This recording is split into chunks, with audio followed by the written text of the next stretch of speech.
We live in a world designed to make us want more. A world where billion-dollar marketing industries, behavioral psychologists, and social media algorithms are engineered to trigger our desire to spend. Every ad, every influencer post, and even casual conversations with friends subtly push us to upgrade, consume, and chase the next big thing. But why does buying feel so rewarding?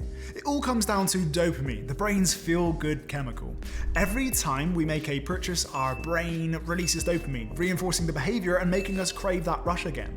But here's the catch. The dopamine hit doesn't last. Studies show that the excitement of buying something peaks before the purchase, then fades quickly, leaving us chasing the next shopping high. But what are we left with? A pile of stuff we barely use, financial stress we don't need, and that sinking feeling that we are working harder just to keep up.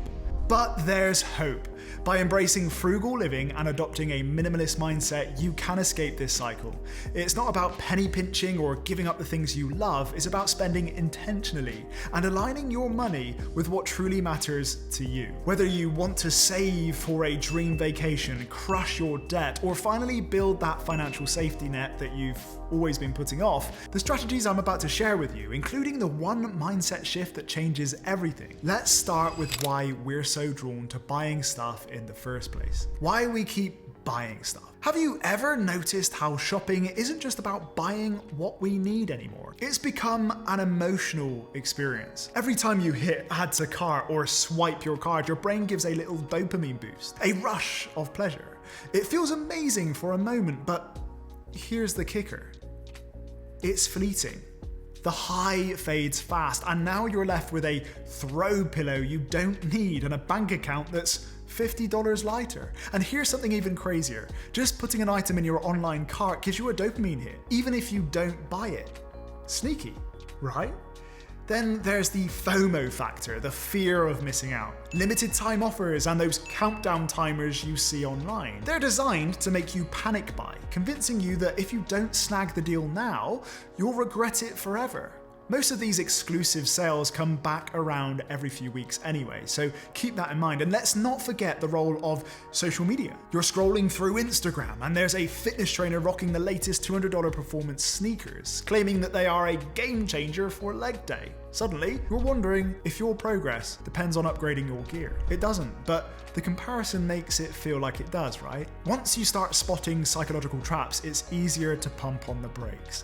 The goal isn't to quit shopping entirely, we all need things, right? But to understand why you're buying in the first place. 2. How to spend on what matters. Now, let's flip the narrative totally. Instead of focusing on cutting everything out, let's talk about how to spend intentionally on what truly matters to you. Think about the things that genuinely improve your life. Maybe it's your morning coffee, that streaming service you actually use, or a hobby that helps you unwind. These are keepers. Why? Because they bring real value to your day-to-day life. Now, let's look at the other side of the coin. What about the things that don't serve you? Clothes you haven't worn in years, gadgets collecting dust in the back of a drawer, or that gym membership you keep forgetting to cancel? Be honest with yourself.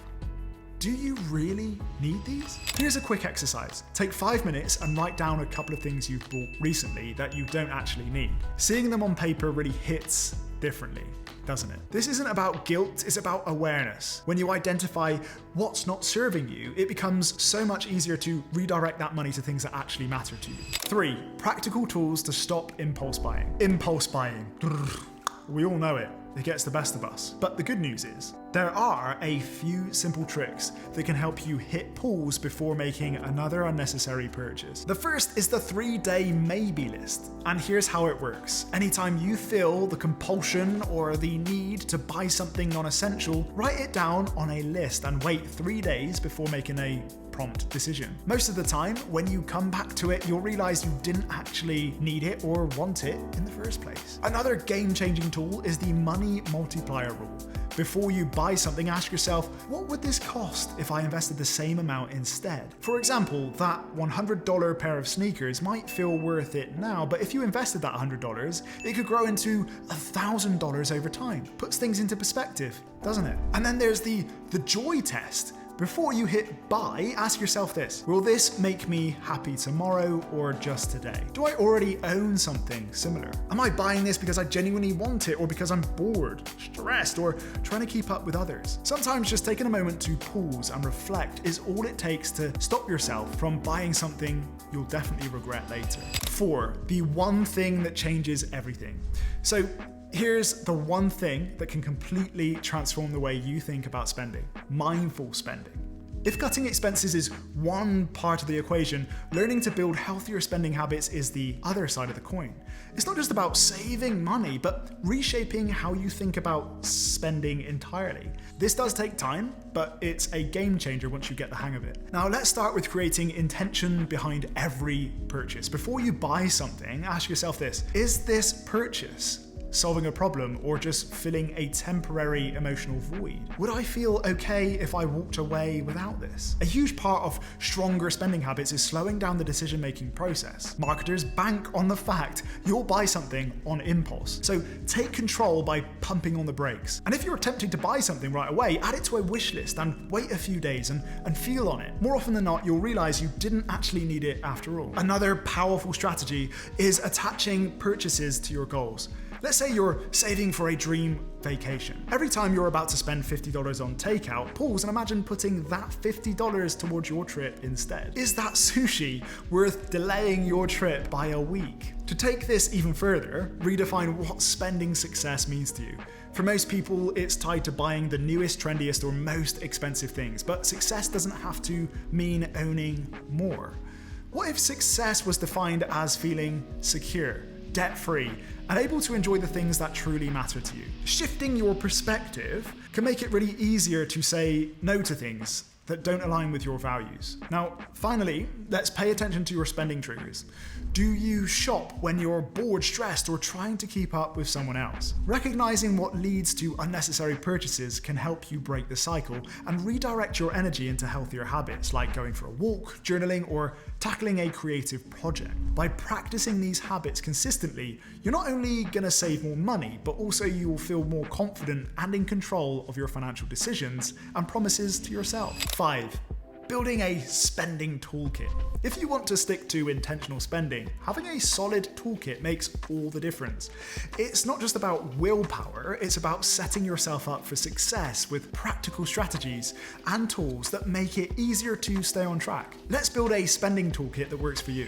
Step 1. Declutter your digital life. You know how digital ads and social media tempt you into buying things you don't need? Well, it's time to fight back. Start by unfollowing accounts, brands, and influencers that make you feel like you're not enough unless you're buying the latest trendy item. Instead, follow creators who inspire you to save, budget, or live minimally. Next, install an ad blocker on your browser. It's amazing how much less tempting shopping feels when you're not bombarded with ads every time you open your computer. And don't forget to turn off notifications for shopping apps. If Amazon pings you every time there's a lightning deal, you'll feel like you're missing out, right? Even when you're not. Step 2. Create a vision board for your financial goals. Having a clear visual reminder of your why can be a total game changer. Grab a corkboard or open a digital app like Pinterest and pin images that represent your financial goals. Maybe it's photos of the destinations you want to travel to, the debt-free lifestyle you're dreaming of, or the home you hope to buy someday. Seeing these goals every day keeps them fresh in your mind. The next time you're tempted to splurge, that vision board will remind you why you're saving and making it easier to walk away from impulse purchases. Step 3. Start a no-spend challenge. A no-spend challenge is a powerful way to reset your spending habits. It's super simple too.